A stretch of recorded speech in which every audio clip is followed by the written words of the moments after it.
this is Swati Chawla. I welcome all of you on my YouTube channel. So I hope आप लोगों की preparation एकदम बहुत अच्छे से चल रही है एंड आई होप कि आपने जो पिछले 4 मॉक टेस्ट हैं उनको भी अच्छे से सॉल्व कर लिया है और जो आपके मिस्टेक्स हैं आपने उनको रेक्टिफाई भी कर लिया है. In this video we will discuss one more mock test, that is mock test number 5 और टारगेट ध्यान रखना 35 आउट ऑफ 35. सारे क्वेश्चन सारे कंसेप्ट आप लोगों के एकदम क्रिस्टल क्लियर होने चाहिए, जो होंगे सिर्फ यहाँ और कहाँ. राइट आपने ज़्यादा कुछ नहीं करना है, हम इस मॉक टेस्ट को साथ में सॉल्व करेंगे.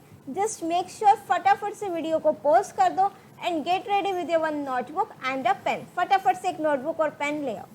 So I hope now you are ready with your notebook and a pen and let's solve this mock test together.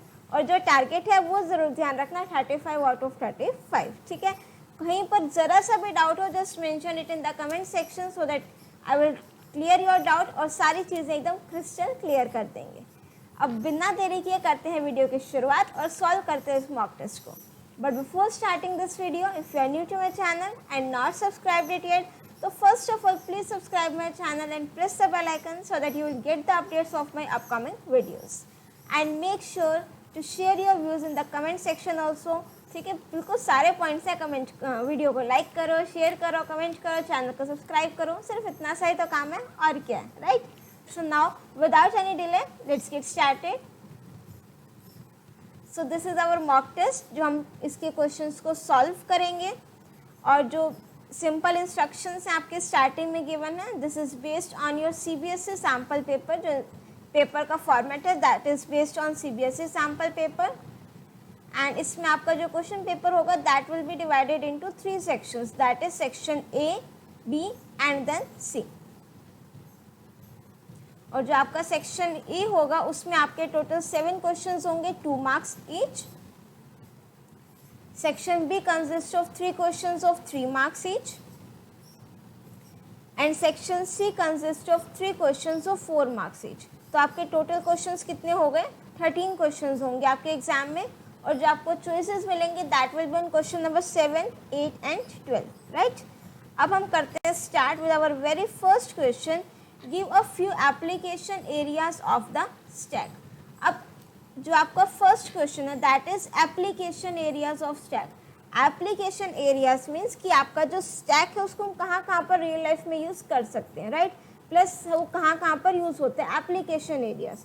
अब इसमें कुछ स्टूडेंट को देखो स्टैक के टॉपिक में जो काफ़ी क्वेश्चंस या क्वेरीज मुझे आ रही है इन द कमेंट सेक्शन कि मैम हमारा जो पोस्ट फिक्स वाला कॉन्सेप्ट है that is infix to postfix expression, infix to postfix और evaluation of postfix expression वो करिकुलम में है या नहीं है. So it's not mentioned in curriculum but to be on safer side this is a part of stack, you can do this topic. Right, अब जो आपके applications of areas of stack रहेंगे दैट इज एक्सप्रेशन इवैल्यूएशन. कोई भी expression को हमें evaluate करना हो, प्रीफिक्स पोस्ट फिक्स एक्सप्रेशन होंगे, बैक ट्रैकिंग हमने करनी हो, तभी तो हमारा जो स्टैक है वो किस पर बेस्ड होता है? LIFO property, last in first out. Memory management हो, प्रोग्राम काउंटर हो, आप फंक्शन कॉल करते हैं, वहाँ पर भी हमारा कौन सा कंसेप्ट यूज होता है? स्टैक का. ठीक है, अगर आप चाहो तो एक्सप्रेशन जब इवैल्यूएट करते हैं, अगर आपने क्वेश्चन सॉल्व किए होंगे, infix to postfix, infix to prefix, evaluation of postfix expression, ये सारे के सारे हमारे with the help of stack ही पॉसिबल हैं. तो that's why these are the various application areas of stack. Now let's move on to our next question, that is question number 2. What is the full form of IP? अब जो आपका IP है इसकी full form में write it here, that is Internet Protocol. Right, the full form of IP is Internet Protocol and next आपको जो full form पूछिए that is W3C. So W3C की मेरे पास जो full form होएगी that is World Wide Web. W3 World Wide Web and C means consortium. So आपका जो फुल फॉर्म रहेगी W3C की that is world wide web consortium, internet protocol and world wide web consortium. Now let's move on to our second part of this question. Why is fiber optic transmission media faster as compared to other wired media transmission media? सी हमारे पास जो transmission media, अगर मैं wired transmission media की बात करूँ तो there we are having twisted pair cable, coaxial cable and then fibre optical cable. अब ये तो हमें पता है कि हमारी जो ऑप्टिकल फाइबर केबल है this is the fastest medium of communication. जो ट्रांसमिशन मीडिया है this is the fastest one जो आपका ऑप्टिकल फाइबर है। बट क्वेश्चन में क्या पूछा, रीजन कि why this is the fastest, तो उसका जो रीजन रहेगा इसमें आपका जो डेटा ट्रांसमिट होता है that is in the form of light, light signals की फॉर्म में डेटा ट्रांसफर होता है। तो fibre optic transmits data as light while other wired media transfer data is electricity। so जो आपकी लाइट है वो ट्रेवल करती है fast, light travels exponential faster than the electricity, so fibre optic transmission media is faster. Now next question number third, what should be the data type for the column DOB in the student examples 30/06/2002। आपका जो data type है column के लिए उसके पास जो हमारे student table में एक DOB कॉलम है उसकी मुझे डेटा टाइप बतानी है। अब data type date of birth है तो उसके लिए मेरे पास जो डेटा टाइप रहेगी that is date data type. And what format does the SQL follow to store the date of birth. अगर मुझे डेट ऑफ बर्थ को स्टोर कराना है SQL में तो जो फॉर्मेट रहेगा by default that is year, month and then date. This is the format जो आपका MySQL फॉलो करते हैं for date data type. Now next is question number 4, a result set is extracted from the database using a cursor object by giving the following statement, cursor dot fetch many 5। अब देखो fetch many function के bracket में हम जो argument लिखेंगे that means उतने records वो मुझे रिट्रीव करके देगा। अब fetch many है तो what does this mean, 5 records को रिट्रीव करके देगा।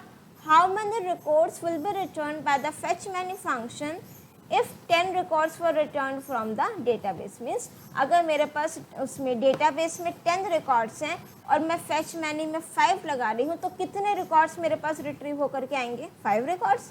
What is the data type of data after execution of the above statement. तो इसकी जो डेटा टाइप होएगी that is list, right. 5 records आएंगे और लिस्ट डेटा टाइप आएगी कंटेनिंग 5 टपल्स। ठीक है, आपका जो ये डेटा टाइप का क्वेश्चन है अगेन दिस इज इम्पॉर्टेंट। अगर हमारे पास टोटल कितने फंक्शंस है, one is fetch all function, next is fetch many function and last one is fetch one function, right. अब इसमें आपने एक चीज ध्यान रखनी है कि जितने भी रिकॉर्ड्स मेरे पास रिट्रीव होकर के आएंगे वो इन द फॉर्म ऑफ टपल आएंगे। फेच ऑल फंक्शन क्या इन the form of tuple means record, complete result set नहीं। फेच ऑल फंक्शन क्या करेगा, इट विल रिट्रीव या फिर एक्सट्रैक्ट ऑल द रिकॉर्ड्स, जितने के रिकॉर्ड्स हैं सारे के सारे रिकॉर्ड्स को फेच कर देगा। तो एक रिकॉर्ड मेरा एक टपल की फॉर्म में होगा। तो एक से ज्यादा रिकॉर्ड्स है मेरे पास तो आंसर इसकी जो डेटा टाइप होगी दैट विल बी, आप सिंपल लिस्ट लिख सकते हो, टपल में रिटर्न नहीं होगा। हाँ, आप यूं जरूर कह सकते हो लिस्ट ऑफ टपल्स, बट जो एक्चुअल डेटा टाइप होगी that is list. Similarly fetch many, यहाँ पर जो आर्ग्यूमेंट होगा उतने ही रिकॉर्ड्स को ये फेच करेगा और इसकी डेटा टाइप भी क्या होगी, किस टाइप की वैल्यू रिटर्न करेगा, लिस्ट टाइप। नेक्स्ट है फेच वन। फेच फंक्शन क्या करेगा, एक टाइम पर ये मुझे एक रिकॉर्ड को रिट्रीव करके देगा, एक रिकॉर्ड को, राइट। तो अब एक रिकॉर्ड मेरे पास किसकी फॉर्म में आता है, टपल के फॉर्म में। तो that means fetch one function मुझे किस टाइप की वैल्यू रिटर्न करके देगा, टपल टाइप की। तो अगर मैं इन तीनों फंक्शंस की रिटर्न टाइप या डेटा टाइप की बात करूँ, fetch all function list type की वैल्यू रिटर्न करेगा, फेच मैनी की डेटा टाइप भी लिस्ट होगी और फेच वन जो आपको रिटर्न करके देगा record that will be in the form of tuple, right. Now let's move on to our next question, that is question number 5. Consider the following table furniture, write the output produced by the following queries। Table furniture given है और अब आपको क्या करना है, इनके output बताने हैं, राइट। तो select sum of discount, this is my discount column, इसका मुझे क्या करना है, सम करना है from furniture where cost greater than 15,000। देख लो cost greater than 15,000, these are the values, right. तो मुझे इन सब का क्या करना है, सम करना है। कौन कौन सी वैल्यूज हो गई, 10 देन 5 फिर 0 एंड देन 14। तो आंसर जो आ गया आपका दैट मीन्स 29 और इसको लिखोगे किस फॉर्म में, let me write it here, sum and then discount, और यहाँ पर आप वैल्यू लिख दोगे दैट इज 29, राइट। नेक्स्ट हम आ जाते हैं इसी क्वेश्चन के बी पार्ट पर।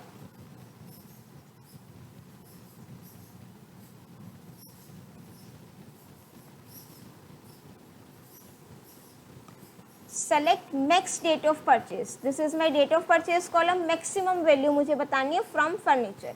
अब उसके लिए हम क्या चेक करते हैं, पहले year, month and then date. Year सबसे ज़्यादा किसमें मैक्सिमम बताना है, 2021, 2021 एंड देन 2021।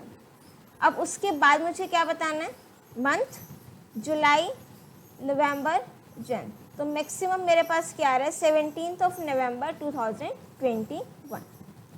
नेक्स्ट हम आ जाते हैं select star from furniture. Star means सारे के सारे रिकॉर्ड्स को वो रिट्रीव करेगा from furniture way discount greater than 5 and FID like 3%। ठीक है, इसका मतलब क्या है बेटा, डिस्काउंट ग्रेटर देन 5, जहाँ पर डिस्काउंट की वैल्यू 5 से ग्रेटर हो। चेक कर लो, डिस्काउंट की वैल्यू 5 से ग्रेटर मेरे पास इन 3 रिकॉर्ड्स में। एंड मीन्स दोनों कंडीशंस ट्रू होनी चाहिए।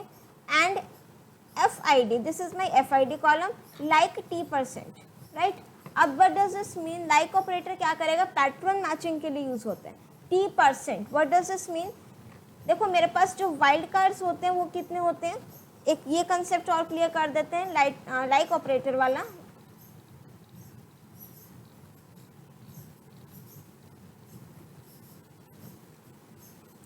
नाउ सी, मेरे पास जब मैं लाइक ऑपरेटर को यूज करूंगी तो मेरे पास 2 वाइल्ड कार्ड्स होते हैं, right. First one is the percentage और second one is the underscore. Underscore आपका यूज होगा फॉर सिंगल कैरेक्टर। अगर मैं एक कैरेक्टर की बात करूँ तो हम क्या यूज करेंगे, अंडरस्कोर, और परसेंटेज यूज होगा फॉर मोर देन 1 कैरेक्टर। अगर मैं एक से ज़्यादा कैरेक्टर की बात कर रही हूँ तो हम क्या यूज कर देंगे, परसेंटेज, राइट। अब फॉर एग्जाम्पल मुझे वो रिकॉर्ड्स चाहिए सपोज जिनका नेम के से स्टार्ट हो रहा हो। तो व्हाट डज दिस मीन कि आई एम सेइंग के से स्टार्ट हो रहा हो, starting value fix that is के। अब स्टार्ट के से हो रहा हो, आगे कितने भी कैरेक्टर्स हों, एक से ज़्यादा कैरेक्टर्स है तो हम क्या लिख देंगे कि परसेंटेज। इफ आई से कि जिसका नेम ए से एंड हो रहा हो, दैट मीन्स एंडिंग कैरेक्टर मैंने फिक्स कर दिया ए, आगे कितने भी कैरेक्टर्स हो सकते हैं, दैट मीन्स परसेंटेज। अब अगर मैंने बोला वो नेम्स डिस्प्ले कराओ जिसका सेकंड कैरेक्टर आई हो, राइट। अब second character I, that means इससे पहले वाला जो फर्स्ट कैरेक्टर फिक्स हो गया, कितने कैरेक्टर हो गए वो, एक कैरेक्टर फर्स्ट, तो अंडरस्कोर, सेकंड कैरेक्टर आई, आगे कितने भी कैरेक्टर्स हो सकते हैं, तो क्या बनेगा, लाइक करके हम लिख देंगे underscore I and then percentage. अगर मैं बोलूँ कि वो नेम्स जिसमें 4 कैरेक्टर्स आते हो तो फिक्स है, तो मुझे 4 अंडरस्कोर्स लगाने पड़ेंगे, राइट। तो इस तरीके से हम पैटर्न मैचिंग जो आपके वाइल्ड कार्ड्स है वो क्रिएट करते हैं। अब इसमें क्या T%, तो स्टार्ट तो वो T से हो रहा हो, आगे कुछ भी हो, this one and then this one. अब देखो एंड कंडीशन है तो दोनों ट्रू होने चाहिए। T010 के आगे क्या डिस्काउंट की वैल्यू 5 से ग्रेटर है तो ये रिकॉर्ड नहीं आएगा। T006 डिस्काउंट की वैल्यू ग्रेटर देन 5, तो दैट मीन्स जो आपका रिकॉर्ड डिस्प्ले होगा that is T006 console table, ये आपका complete record as it is display हो जाएगा, ठीक है। While writing the answers make sure to write the name of columns as well. Next हम आ जाते हैं इसी क्वेश्चन के लास्ट पार्ट पर, that is select, name display कराना है, डिस्काउंट डिस्प्ले कराना है from furniture where cost between 21,000 and 30,000। तो आपका जो बिटवीन ऑपरेटर है वो बाउंड्री वैल्यूज को इंक्लूड करेगा, boundary values will get included, right. अब इसमें मेरे पास बाउंड्री वैल्यूज कौन सी है, 21,000 एंड 30,000। जो मैथ्स के स्टूडेंट है वो आई थिंक मेरे इस चीज़ को समझ पाएंगे, दैट इज क्लोज इंटरवल, 21,000 से लेकर के 30,000 तक सारी की सारी वैल्यूज आएंगी, राइट। तो अब यहाँ पर देख लो फटाफट से कौन कौन सी वैल्यूज हैं, 45,000, 21 to 30, तो ये भी, हाँ ये भी नहीं आएगा, ये भी नहीं आएगा, this one, no, this one, right. तो मेरे पास 2 रिकॉर्ड्स होंगे, नेम क्या है, single bed and then bunk bed, right. इसके करस्पॉन्डिंग आपको नेम और डिस्काउंट डिस्प्ले कराना है तो वो आप अपने आंसर में लिख सकते हैं. Done. Now let's move on to the sixth part. Sixth question, first part. Webber wants to use a database titled School, which has already been developed in MySQL on his machine. But before using this database, he wants to check the list of databases which have already been developed in MySQL on the machine. What query he should write? अब उसको क्या चाहिए? List of databases. That means जितने भी databases उसमें हैं मेरे पास MySQL में ऑलरेडी क्रिएटेड है, उनकी मुझे लिस्ट चाहिए. तो उसके लिए मेरे पास जो क्वेरी रहेगी दैट इज शो डेटाबेसेस. अगर आप MySQL में लिख दोगे शो डेटाबेसेस तो आपके पास जितने भी डेटाबेसेस सारे के सारे आंसर मीन्स उनकी लिस्ट आ जाएगी. Next is what is natural join. अब नेचुरल ज्वाइन क्या होता है मेरे पास?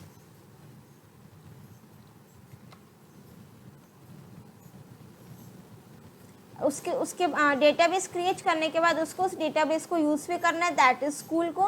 तो आप यहाँ पर लिख दोगे use and the name of the database. Now next is what is natural join. अब नेचुरल ज्वाइन देखो क्या होता है मेरे पास. जो आपके करिकुलम में एक तो कार्टेशियन प्रोडक्ट है, cross join, then equi join and then natural join, right. अब नेचुरल ज्वाइन और इक्वी ज्वाइन में डिफरेंस क्या होता है ये तो आप दोनों को पता है कि जब मैं ज्वाइन की बात करूँगी तो दैट मीन्स एक से ज़्यादा टेबल पर मैं काम करूँगी, राइट.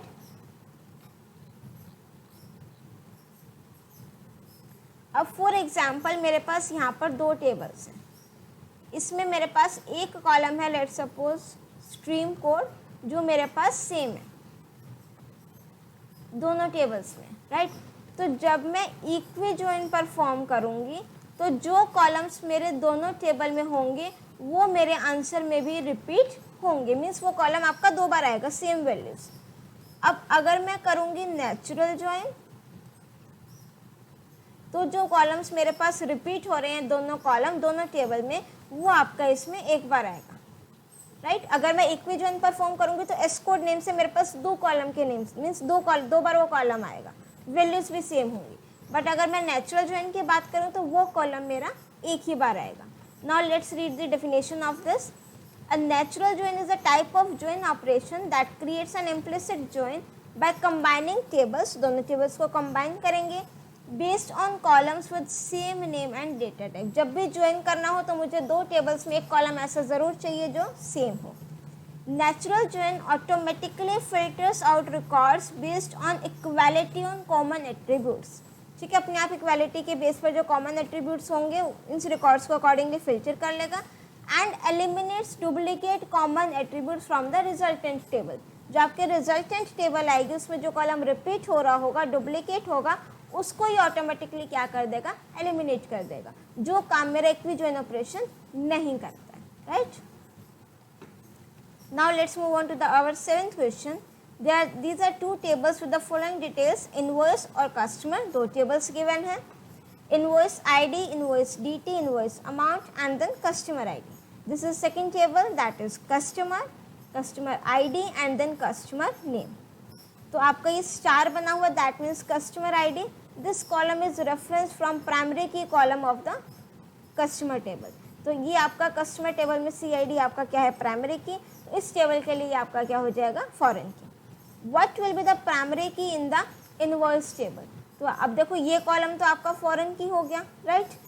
कैसे पता लगा फॉरेन की हो गया? क्यों? क्योंकि इसमें क्या लिखा है?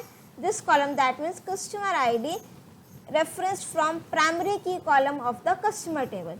इस टेबल के लिए ये प्राइमरी की है तो इसके लिए ये फॉरेन की हो जाएगा. What will be the primary key in the invoice table? Invoice table में आपकी प्राइमरी की कौन सी रहेगी? Invoice ID, right. This is the primary key of this table. What will be the degree and cardinality of customer table? अब customer table में मुझे क्या बताना है? Degree and cardinality. सो यहाँ पर degree means total number of columns. इसमें मेरे पास टोटल नंबर ऑफ कॉलम्स हैं बेटा 2. और नेक्स्ट है मेरे पास cardinality. Cardinality means total number of rows. Here I am having total 4 records. तो कार्डिनलिटी कितनी हो जाएगी? 4, right. Primary key invoice ID हो गया, degree 2 and then cardinality 4. Next है इसी क्वेश्चन का B part. that is what will be the degree and cardinality of inverse table.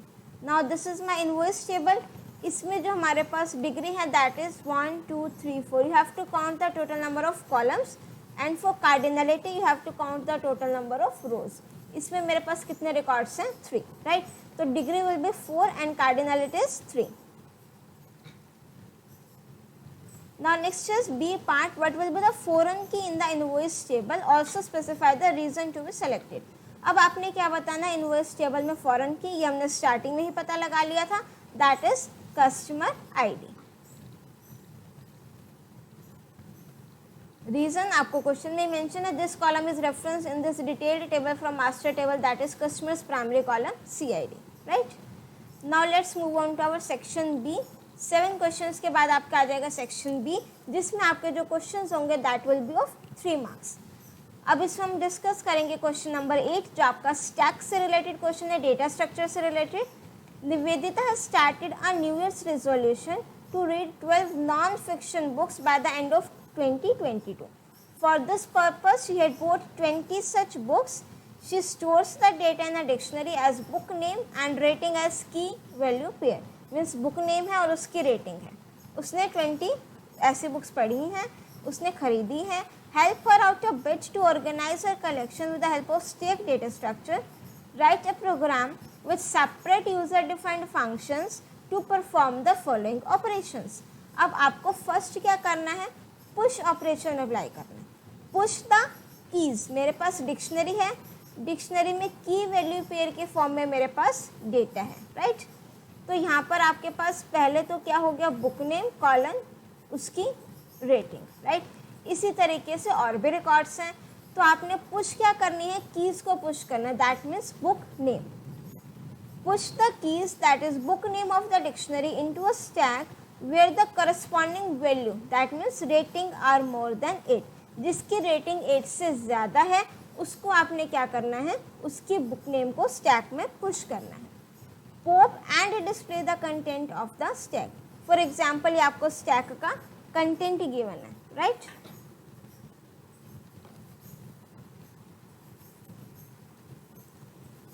यहाँ से हम अब अपना आइडियली ओपन कर लेते हैं.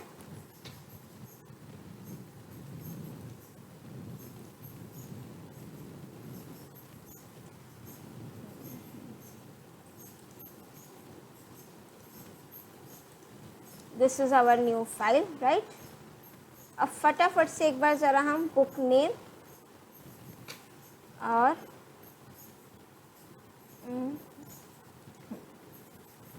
ठीक है, this is our dictionary that is B equals to, copy paste नहीं हो रहा है due to some restriction, otherwise हमने उसको कॉपी पेस्ट ही कर लेना था, ठीक है ना. इतनी बड़ी बड़ी बुक्स के नेम्स हैं, ठीक है. Let's write our own book names and then उसकी रेटिंग. क्वेश्चन करना अपने अकॉर्डिंग कर देंगे, कोई दिक्कत नहीं, ठीक है. तो लेट्स सपोज यहाँ पर हमने लिख दिया CS और इसकी बुक की हम रेटिंग कर देते हैं. Let's suppose 10. सेकेंड बुक हमने let's suppose IP 8.4, then IT 4.5, AI 2.2,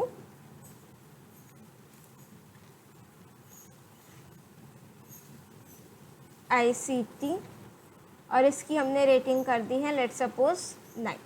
done. Now से दिस इज आवर डिक्शनरी. हमने क्या करा, ये बुक के नेम हो गए, ये उसकी रेटिंग हो गई. Book name and then rating इस तरीके से, राइट. अब मुझे क्या करना है, सबसे पहले हम इस पर डिक्शनरी पर फोर लूप लगाएंगे फॉर I in B. अब जब हम डिक्शनरी पर फोर लूप लगाएंगे तो व्हाट डज दिस मीन कि मेरे पास जो I वेरिएबल है उसमें मेरे पास क्या आएंगी, कीज, और मुझे कंपैरिजन किससे करना है, वैल्यूज से. तो what I have to write, if B of I is greater than 8, जिसकी रेटिंग क्या है 8 से ज़्यादा. पुश द कीज, क्या पुश करना है, keys of the dictionary into a stack with the corresponding value rating are more than 8. तो मोर than 8 है तो 8 इंक्लूड नहीं होगा, राइट. तो हमने यहाँ पर लिख दिया BI ग्रेटर देन 8, इसको मुझे स्टैक में पुश करना है. तो एक मैं अपनी यहाँ पर लिस्ट ले लेती हूँ. लेट्स सपोज स्टैक ST, यहाँ पर मैंने लिखा ST. अब मुझे क्या पुश करनी है, बुक के नेम्स, दैट मीन्स कीज, और कीज मेरे किस वेरिएबल में है, आई में। तो here I am defining one function that is push function. From here we are passing 2 arguments, तो यहाँ पर भी मुझे 2 आर्ग्यूमेंट्स लिखने हैं, एस टी एंड देन कोई भी एक एलिमेंट जो मुझे स्टैक में अपने लिस्ट में ऐड कराना है। तो what I have to write it here, S T dot append, और कौन सा एलिमेंट ऐड कराना है, के। जो आपका आई है दैट मीन्स की, वो आपका किस में आ जाएगा, के में, राइट। अब उसके बाद मुझे क्या करना है, पुश तो हो गया, वाइल ट्रू। अब मैं पॉप के लिए वो लगा रही हूँ अपना लॉजिक, ठीक है। अब मैं क्या चेक करूँगी, if S T that means मेरी जो लिस्ट है अगर वो एम्प्टी नहीं है, राइट, तो मैं क्या करूँगी, पॉप फंक्शन को कॉल करूँगी और सिर्फ लिस्ट पास करूँगी, राइट। यहाँ पर हम अपना एक पॉप फंक्शन और डिफाइन कर देंगे। यहाँ पर मैं सिर्फ क्या पास करूँगी, लिस्ट। क्यों, क्योंकि पुश करते टाइम मुझे उसको दोनों चीज़ें बतानी है, लिस्ट का नेम भी जिसमें मुझे ऐड करना है, plus the element also which I want to add. But pop क्या करेगा, अगर मैं उसमें कोई आर्ग्यूमेंट नहीं मीन्स उसको नहीं बता रही, इंडेक्स नहीं बता रही कौन सा एलिमेंट डिलीट करना है, तो बाय डिफ़ॉल्ट वो मुझे लास्ट एलिमेंट को रिटर्न करके देगा, डिलीट भी करेगा। तो यहाँ पर मुझे सिर्फ क्या चाहिए, लिस्ट का नेम।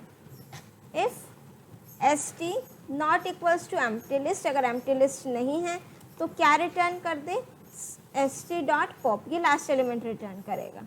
एल्स अदरवाइज कुछ नहीं रिटर्न करना है तो आप यहाँ पर रिटर्न नन लिख सकते हो, या फिर इस चीज़ को आप स्किप भी कर सकते हो, कोई दिक्कत नहीं। डन। अब जो एलिमेंट यहाँ से रिटर्न होकर के आएगा यहाँ पर प्रिंट हो जाएगा, एंड आर्ग्यूमेंट की सेकेंड एलिमेंट जो प्रिंट हो उसके बीच में स्पेस हो। अब देखो ये चीज़ हमारी इनफाइनाइट चल रही है क्योंकि मैंने वाइल के साथ ट्रू लिख दिया। अब यहाँ पर मैं एक एल्स पार्ट डाल दूंगी, इन केस अगर मेरे पास कंडीशन फॉल्स होती है तो एल्स ब्रेक, तो दैट मीन्स लूप से बाहर, right. Now let's execute this.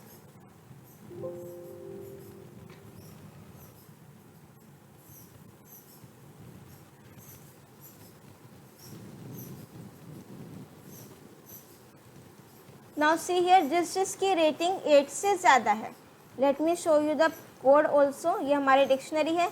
अब किस किस की रेटिंग देखो हमारे पास 8 से ज़्यादा है, पहले तो चेक करो, C S, I P and then I C T. अब स्टैक है तो दैट मीन्स पहले मेरे पास क्या प्रिंट होना चाहिए, आई सी टी, फिर I P and then C S.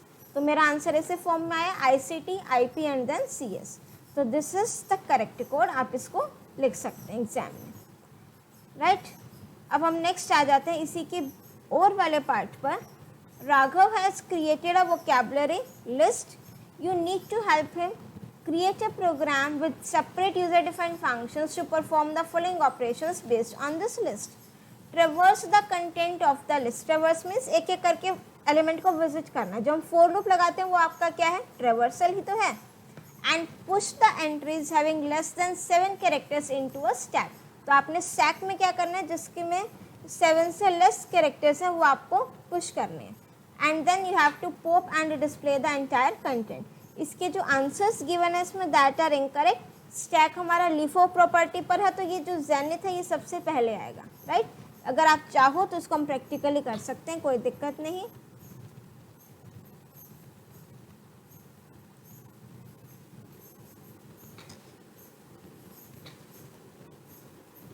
यहाँ पर हमने W नेम से लिस्ट ले ली, दैट इज वोकैबुलरी के लिए। Liquidate, ELUCIDATE. Second word is haughty, HAUGHTY. Next है pacify. Next is quip, report.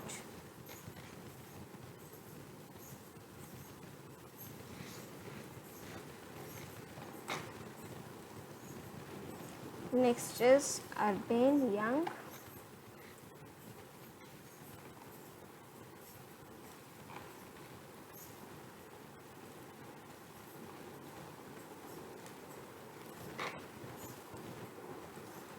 Right, this is our list. अब ध्यान से देखो मुझे क्या करना है, ये एज इट इज रहेगा, मुझे सिर्फ अपनी कंडीशन चेंज करनी है। यहाँ पर डिक्शनरी नहीं है, अब मुझे सिर्फ ये कंडीशन चेंज करनी है, ट्रेवर्स द कंटेंट। ये आपका ट्रेवर्स हो गया, फॉर लूप लगाया, this is the ट्रेवर्स, and push the entries having less than 7 characters. So what does this means? If length of I is less than 7, simple. अगर लेंथ जो है 7 से लेस है तो मैं स्टैक में पुश कर रही हूँ, अदरवाइज पॉप करके डिस्प्ले करा रही हूँ. Now see the execution of this. अगर हम इसका आउटपुट देखें, बी इज़ नॉट डिफाइंड, बिल्कुल बी इज़ नॉट डिफाइंड. क्यों? क्योंकि हमने यहाँ पर डब्ल्यू लिख दिया और क्वेश्चन में इसको बी कर देते हैं. ठीक है. Now see your answer, pacify, quip, urban, young and then Janet. ठीक है. बस आपके जो आंसर हैं that will be in the reverse order जो हमारे पास यहाँ पर आया. This is the correct one. ठीक है. इसमें हम इसको करेक्ट कर लेंगे. पहले ये रिकॉर्ड आएगा, फिर ये, फिर ये एलिमेंट, फिर ये, फिर ये. Reason being that stack is based on my LIFO property, last and first out. तो हमने लास्ट में कौन सा इनपुट दिया? जैनेट. तो सबसे पहले आउट कौन सा होगा? Janet. Right. Now next is question number 9. Differentiate between alter table and update command. Right. अब ऑल्टर और अपडेट में आपने क्या लिखना है? डिफरेंस लिखना है. Now see this alter command क्या है आपकी? अगर मुझे अपने टेबल में कोई कॉलम ऐड करना है, कोई कॉलम डिलीट करना है, किसी एग्जिस्टिंग कॉलम में कोई कंस्ट्रेंट ऐड करनी है, या फिर उसकी डेटा टाइप चेंज करनी है, तो एक तरीके से मैं स्ट्रक्चर चेंज कर रही हूँ उसका. तो ऑल्टर टेबल्स जो आपकी कमांड है, this is use to change और modify the structure of the table. Structure means आप उसमें कोई कॉलम ऐड कर रहे हो, डिलीट कर रहे हो, डेटा टाइप चेंज कर रहे हो, लाइक दिस. अपडेट कमांड, अगर आपकी टेबल ऑलरेडी क्रिएटेड है, उसमें वैल्यूज हैं and you are changing the values, existing values जो उसमें वो चेंजेस कर रहे हो. तो update command is use to change और modify the data in a table. अब ऑल्टर कमांड आपकी DDL कमांड होगी. DDL means data definition language. DDL commands में आपकी वो आएंगी जिसमें आपका टेबल का स्ट्रक्चर पर इफेक्ट पड़े. DML command, data manipulation language. तो आपकी जो अपडेट कमांड है, दिस इज DML कमांड. अब ऑल्टर में हम लिखेंगे being a DDL command it can not be rolled back और अनडन. रोल बैक मीन्स अगर हमने एक बार मीन्स ऑल्टर कमांड अप्लाई कर दी, हम वापस से पिछली कंडीशन, पिछले स्टेट पर नहीं जा सकते हैं. But since it DML command it can be rolled back और अनडन, हम उसको वापस से अनडू कर सकते हैं. राइट. अब हमारा आ जाते हैं next part, that is second part. What is DDL? Identify DML commands from the following commands. अब इसमें भी आपका क्वेश्चन बन जाता है DDL और DML कमांड्स को कैटेगराइज करो. अब काफ़ी स्टूडेंट्स को इसमें डाउट रहता है कि आपकी कौन सी कमांड्स DDL के अंडर आती हैं और कौन सी कमांड्स आपकी DML के अंडर आती हैं. अब अगर मैं यहाँ पर आपको कैटेगराइज, पहले हम लिख देते हैं DDL. इसकी जो आपकी फुल फॉर्म रहेगी that is data definition language. Right. और डेफिनेशन की स्पेलिंग ध्यान रखना, इट्स DEFINITION. अब नेक्स्ट हमारे पास है DML. तो the full form of DML is data manipulation language. Right. तो जब भी हम बात करते हैं DDL की, that means data definition language की, ये वो कमांड्स होंगी जो आपके टेबल के स्ट्रक्चर पर इफेक्ट पड़ेंगी. अब टेबल का structure means if I am either adding the column of a table, if I am deleting the column of a table, if I am changing the data type of the column, ये सारे उसके structure पर effect कर रहे हैं. तो that means वो आपकी DDL के अंडर आएंगी. DML कमांड्स आपके सिर्फ उसकी जो वैल्यूज पर इफेक्ट करेंगी वो आपकी DML कमांड्स होंगी. राइट. अब यहाँ पर हमें नहीं पता कि कौन सी DDL है, कौन सी DML है, कैटेगराइज करना है. ये क्वेश्चन भी आपका एग्जाम में आ जाता है. First let me write the name of the commands. That is create table होता है आपका, then insert, update, alter, delete, drop. और कोई रह गई हो तो लिख लेना. राइट. अब हम इसको कैटेगराइज करेंगे कि हमारा ये DDL है कि DML है. अब now see here, create table. Create table में हम टेबल का स्ट्रक्चर क्रिएट कर रहे हैं, उसका स्ट्रक्चर डिफाइन कर रहे हैं. जिसमें हम स्ट्रक्चर डिफाइन कर रहे हैं तो वो हमारा किस में आएगा? DDL command. इंसर्ट कमांड में अब देखो टेबल का स्ट्रक्चर तो क्रिएट हो गया, मीन्स ये उसके कॉलम के नेम्स होंगे. अब मैं उसमें सिर्फ वैल्यूज इंसर्ट कर रही हूँ, स्ट्रक्चर इज ऑलरेडी क्रिएटेड. तो आपका इंसर्ट किस में आ जाएगा? DML command. Update command is use to modify the value. Existing values को हमने क्या करना है? मॉडिफाई करना है. स्ट्रक्चर पर इफेक्ट नहीं पड़ रहा है, तो that means update is also your DML command. Alter command से मैं क्या करूँगी, टेबल के कॉलम को ऐड कर सकती हूँ, डिलीट कर सकती हूँ, मॉडिफाई कर सकती हूँ, कंस्ट्रेंट अप्लाई कर सकती हूँ। तो that means it is going to effect the structure of a table. Structure पर इफेक्ट पड़ रहा है तो DDL कमांड। डिलीट कमांड से क्या हो रहा है, रो डिलीट हो रही है, क्या उसके कॉलम्स पर इफेक्ट पड़ रहा है, नहीं, स्ट्रक्चर एज इट इज है, तो that means DML। Drop command, table he delete कर रहे हैं, जब हमने टेबल क्रिएट करी थी स्ट्रक्चर क्रिएट हुआ था, तो दैट मीन्स DDL था। अब हम स्ट्रक्चर डिलीट कर रहे हैं, टेबल डिलीट कर रहे हैं, तो दैट मीन्स ये भी आपका किसके अंडर आएगा, DDL में। अब आपको में जो क्वेश्चंस में गिवन है that is create, update, insert, alter, drop. तो क्रिएट है आपकी DDL, insert DML, update DML, alter DDL। अपने क्वेश्चन के अकॉर्डिंग आप इसको लिख दोगे।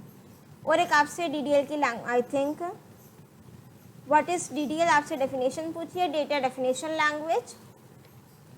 This is used to create, modify और delete the structure of a table. Operation perform can not be roll back, means DDL commands में अगर आपने एक बार कोई ऑपरेशन परफॉर्म कर दिए, आप इसको वापस से अंडू या रोल बैक नहीं कर सकते। और DML कमांड्स आपकी कौन सी हैं, update and then insert. DML आपने बतानी थी इसमें से, तो DML मेरे पास है update and then insert, right. Next is question number 10। Write a SQL statement to create a table named country. अब आपको एक टेबल क्रिएट करनी है, टेबल का नेम क्या है मेरे पास, country, including columns country ID, country name and then region ID, and make sure that no duplicate data against column country ID में मेरे पास कोई भी डुप्लीकेट डेटा ना हो, will be allowed at the time of, ठीक है। अब यहाँ पर आपको उसकी थोड़ी स्पेसिफिकेशन गिवन है regarding the data types.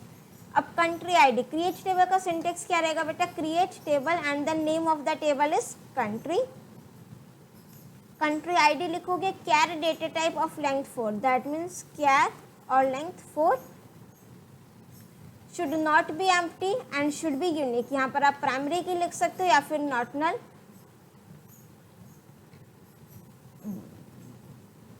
And should be unique लिखा है तो यहाँ पर हाँ, या तो आप यहाँ पर देखो नॉट नल और यूनिक साथ में भी लिख सकते हो, या फिर इन दोनों के प्लेस पर आप डायरेक्ट यहाँ पर क्या लिख सकते हो, primary key, right, both are correct, this is also correct. Plus आप यहाँ पर नॉट नल और यूनिक भी साथ में लिख सकते हो, प्लस आप यहाँ पर प्राइमरी की भी लिख सकते हो। नेक्स्ट है मेरे पास country name, variable length character type with a length of 40, should not be empty नहीं होना चाहिए, that means not null constraint लगा देंगे। Next is region ID, decimal with length of 10 with a precision of 0, means decimal के बाद कोई digit नहीं आएगी तो 0, और ये भी आपकी नॉट एम्प्टी है, तो that means not null constraint लगा दोगे, at the end bracket close semicolon. Next है write a query to describe the structure of this table after creation. अब टेबल को क्रिएट करने के बाद आपको उसका स्ट्रक्चर भी देखना है, for that we are having the describe command. अब DESC भी लिख सकते हो, DSC और IBE कंप्लीट भी लिख सकते हो, both are correct. After that you have to write the name of the table, DSC that is table name country, or you can also write as describe and then you have to write the name of the table that is country। तो इससे आपका क्या होगा, जो table का structure है वो आ जाएगा। So now next is section C, और सेक्शन C में आपके जितने भी क्वेश्चंस होंगे दैट विल बी 4 मार्क्स। अब इसमें जो आपका 11th क्वेश्चन है that is consider the following tables and answer the queries 1 to 4। आपको टेबल गिवन है प्लस आपको क्वेरीज गिवन है, आपको 1 to 4 यहाँ पर क्वेरीज अप्लाई करनी है, राइट। अब यहाँ पर हम देखेंगे जो आपका फर्स्ट टेबल है that is worker table given है and then department table. A part जो हमें इसको सॉल्व करना है, how many departments are there on the first floor. ये डिपार्टमेंट है, लोकेशन यहाँ पर फर्स्ट फ्लोर में मेरे पास कितने डिपार्टमेंट्स हैं, 2, ठीक है। बड़ी जल्दी आंसर आ गया, बट हमें इसकी क्या लिखनी है, क्वेरी लिखनी है, और क्वेरी दैट मीन्स काउंट करना है, how many departments, that means हम काउंट करेंगे। तो काउंट करने के लिए we will write select count location लिख सकते हो या फिर काउंट स्टार लिख सकते हो, and then from name of the table that is department, और उसके बाद हम लिखेंगे where location equals to first floor. तो जहाँ पर लोकेशन फर्स्ट फ्लोर होगी वहाँ पर ही काउंट कर देगा मेरे पास कितने हैं ऐसी वैल्यूज़। तो आपका select count star from department where location equals to first floor. Now let's move on to the B part of this question. I hope आप एंजॉय कर रहे हो, क्वेश्चन समझ में आ रहे हैं, you are not getting bored, right. Display worker name and their respective jobs whose name contains the string ESH। अब क्या क्या डिस्प्ले कराना है? Worker name, that means W name मुझे डिस्प्ले कराना है, एंड देयर करस्पॉन्डिंग जॉब, ठीक है, दोनों इसी टेबल में है। whose नेम, तो यहाँ पर मैं क्या लिख दूंगी? सेलेक्ट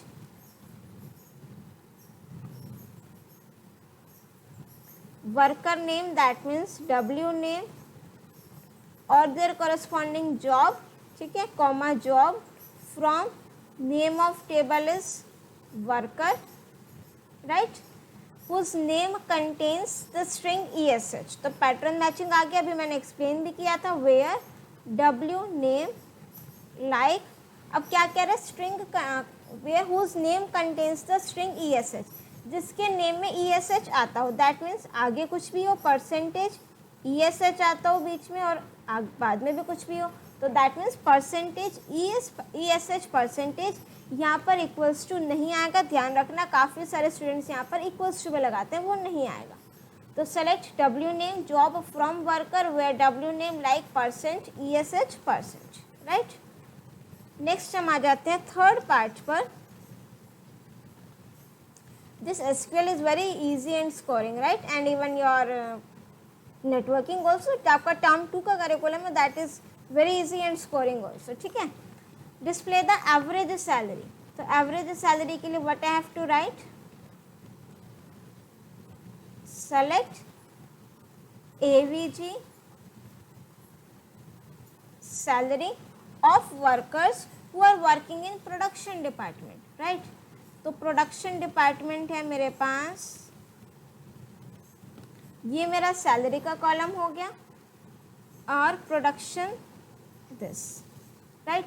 तो दैट मीन्स दो टेबल्स आपकी यूज होंगी, तो ज्वाइन कमांड लगेगी, राइट। अब एक बार दोबारा से चेक कर लेते हैं क्वेश्चन को। Display the average salary of workers who are working in the production department, right. तो select average salary from name of table, that means worker comma department where, जो कॉलम सेम है that is DNO, तो where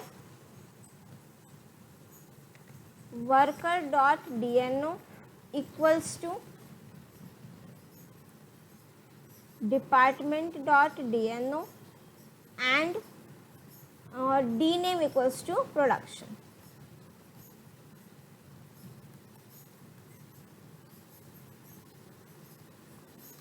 right. जब भी मुझे join की command लिखनी हो तो सेलेक्ट करके जो कॉलम्स डिस्प्ले कराने हैं वो लिखोगे from name of both the tables, where करके आप क्या लिखेंगे? एक कॉलम दोनों टेबल में से ज़रूर होगा जो सेम होगा, तो where worker dot D number equals to department dot D number and D name equals to production. अगर आपने मॉक टेस्ट 4 वाली वीडियो अच्छे से देखी तो मैंने वहाँ पर ज्वाइन की कमांड्स किस तरीके से लिखते हैं वो भी बताया था, राइट। आप इसको इस तरीके से भी करके लिख सकते हो, कोई दिक्कत नहीं। Next is fourth part, display worker name job and their respective manager, ठीक है, वर्कर नेम जॉब और मैनेजर। तो क्या लिख देंगे? Select W name job manager from worker comma department where worker dot D number equals to department dot D number, right. आप इसको as an allies करके भी यूज कर सकते हो, बोथ आर करेक्ट। नेक्स्ट हम आ जाते हैं क्वेश्चन नंबर 12। फर्स्ट पार्ट है इसका, illustrate how 5 computers can be connected to each other using the star topology of the network, and then you have to write any 2 advantages of the star topology network। अब मुझे क्या पता है, star topology में एक hub होता है, 5 computers use करने, एक तो मेरे पास मेन हब जो सेंट्रल स्विच होता है वो हो गया, और 4 कंप्यूटर्स को मैं इस तरीके से कनेक्ट कर दूँगी, ठीक है। तो इस तरीके से आप लिखोगे, ड्रॉ करोगे स्टार टोपोलॉजी में, नोड 1, नोड 2, 3, 4 और 5th आपका क्या हो गया, हब और स्विच के सेंटर में होगा। एडवांटेजेस क्या है स्टार टोपोलॉजी की? सी, अब आपका जो स्टार टोपोलॉजी है उसमें आपके नोड्स आपस में कनेक्ट नहीं है, राइट। तो अगर इन केस मेरी कोई एक नोड सेपरेटली करप्ट हो जाती है तो मेरा पूरा सिस्टम करप्ट नहीं होगा। अगर डिसएडवांटेज या ऐसा कुछ पूछे तो फिर आपका जो सब कुछ किस पर डिपेंड है, सेंट्रल हब स्विच पर। तो इन केस अगर आपका हब या स्विच ही करप्ट हो जाता है, फेल हो जाता है, कहीं फेलियर आ जाता है, तो मेरा पूरा का पूरा नेटवर्क स्टॉप हो जाएगा। बाकी जो एडवांटेजेस हैं दैट इज़ फास्ट स्पीड है। इफ़ एनी लोकल कंप्यूटर और link fails the entire system does not collapse. अगर कोई भी एक मेरा लिंक काम करना बंद कर देता है, मेरा पूरा नेटवर्क स्टॉप नहीं होगा। स्पीड क्यों फास्ट है? क्योंकि डायरेक्ट सर्वर से कम्युनिकेट हो रहा है, नोड्स आपस में एक दूसरे के थ्रू कम्युनिकेट नहीं कर रहे हैं। Easy fault detection and isolation, अगर मेरे को फॉल्ट डिटेक्ट करना ईजिली है क्योंकि सेपरेट नोड्स हैं, सेपरेट वायर्स हैं, कहीं कोई दिक्कत नहीं आएगी। सेंट्रल नोड कंट्रोल, सारा का सारा कंट्रोल सेंट्रल नोड के पास है। ईजियर टू ऐड और modify node without disturbing the entire network. अगर मुझे कोई नोड को ऐड करना है, डिलीट करना है, मेरे को सिर्फ ये सेंट्रल सर्वर से कनेक्ट है, इजीली हम इसमें कर सकते हैं, ठीक है। आपका पूरा नेटवर्क यहाँ पर डिस्टर्ब नहीं होगा। नेक्स्ट है how is a website different from a web service. अब आपको बताना है कि आपकी जो वेबसाइट है how it is different from web service. Now this is the difference. जो आपकी वेब सर्विस है उसमें कोई यूज़र इंटरफेस नहीं होता है, जब आपकी जो वेबसाइट होती है उसमें आपका यूज़र इंटरफेस होता है। तो ये आपका डिफरेंस है। Just read out this points. Web services consume by an application web and require programming knowledge मुझे चाहिए। वेबसाइट में कंज्यूम्ड बाय एंड यूज़र, ठीक है। आप लोग वेबसाइट देख रहे हो, वहाँ पर आपको ज़रूरी नहीं कि उसको देखने के लिए आपको प्रोग्रामिंग नॉलेज चाहिए, बट हाँ अगर मैं वेबसाइट को क्रिएट कर रही हूँ तो देन मुझे प्रोग्रामिंग नॉलेज चाहिए। प्लेटफॉर्म इंडिपेंडेंट है as they use open control, और आपकी जो वेबसाइट है ये क्लोज प्लेटफॉर्म है। या आपके HTTP मेथड के थ्रू हम इसको एक्सेस कर सकते हैं। यहाँ पर आपके बटन्स, टेक्स्ट बॉक्सेस, फॉर्म्स होते हैं, आप इसको रीड आउट कर सकते हो। नेक्स्ट है मेरे पास इसी का second part, identify the switching type based on the following characteristics. अब आपको कैरेक्टरिस्टिक्स गिवन है तो बेस्ड ऑन दिस आपको बताना है कि स्विचिंग टेक्निक कौन सी यूज़ हो रही है। Failure in the link does not stop the delivery of the data as these packets can be route from other parts as well. तो यहाँ पर जो आपकी स्विचिंग टेक्निक यूज होगी that is packet switching, right. Packets के form में data जाता है, एक रूट फेल हो गया तो दूसरे रूट से चला जाएगा, कोई दिक्कत नहीं। और यहाँ पर लिख दिया पैकेट्स, पैकेट की फॉर्म में। Analog telephone network uses this technique. जो आपका जो टेलीफोन एनालॉग टेलीफोन नेटवर्क की बात आ गई तो दैट इज मेरा सर्किट स्विचिंग, राइट। अब हम आ जाते हैं यहाँ पर 13th क्वेश्चन पर। This is setting up the network between its different wings of school campus. 4 wings हैं, senior, junior, admin, hostel, and distance between various wings भी आपको गिवन है, नंबर ऑफ कंप्यूटर्स भी गिवन है। Suggest the best wired medium. Best wired medium जहाँ पर भी आ जाए, हाई स्पीड आ जाए तो आप क्या लिखोगे, optical fibre cable. And draw the cable layout to efficiently connect various wings.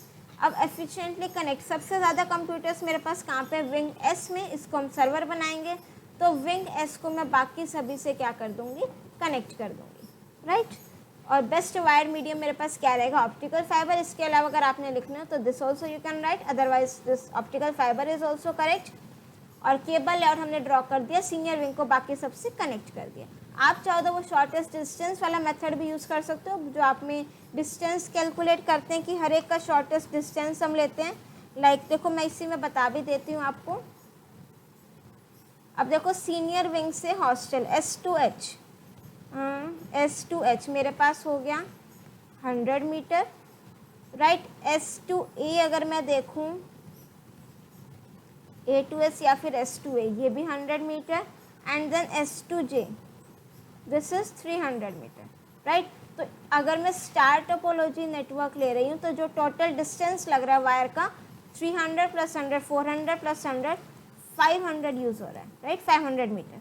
वहीं अगर मैं दूसरा मेथड यूज़ करती हूँ शॉर्टेस्ट डिस्टेंस का, तो सबसे स्मॉल क्या है मेरे पास 100 metre, wing S2 wing H, ये 100 मीटर का हो गया।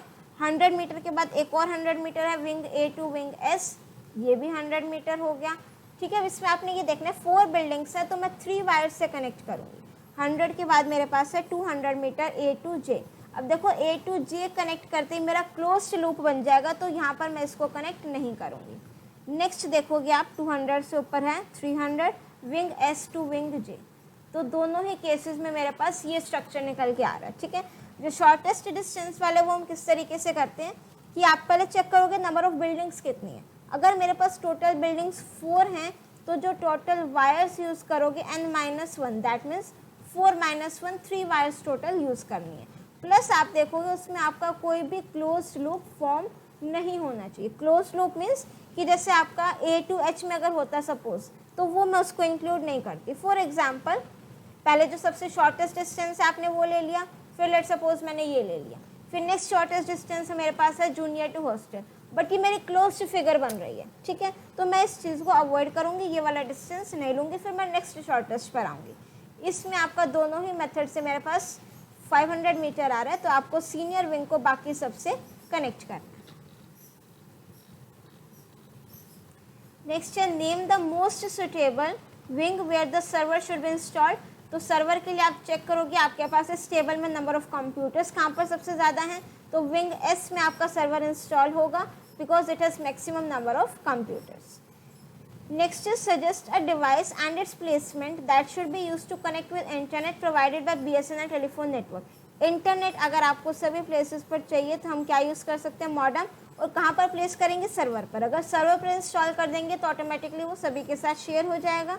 तो यहाँ पर हम लिखेंगे modem placed with the server at senior wing. Last part is which transmission media will be used to connect the campus with regional office to attend the conferences। अगर मुझे कॉन्फ्रेंस अटेंड करनी है तो कौन सा ट्रांसमिशन मीडिया रिक्वायर्ड रहेगा। अब देखो यहाँ पर आपका जो ट्रांसमिशन रिक्वायर्ड है हाई स्पीड ब्रॉडबैंड या फिर ऑप्टिकल फाइबर आप लोग यूज़ कर सकते हो, क्योंकि कॉन्फ्रेंस की बात करें तो दैट मीन्स मुझे स्पीड ज़्यादा चाहिए, और स्पीड के लिए आपके पास कौन सा आता है, ऑप्टिकल फाइबर जो आपका ट्रांसमिशन मीडिया है। प्लस अगर आप चाहो तो हाई स्पीड ब्रॉडबैंड भी यूज़ कर सकते हो, right. So that's all for this mock test. I hope आपके जितने भी डाउट्स थे that are crystal clear now. If still you are having any doubt you can write it in the comment section, and if you like my video do press the like button and share your views in the comment section. Till then keep watching, keep smiling, keep studying. Thank you.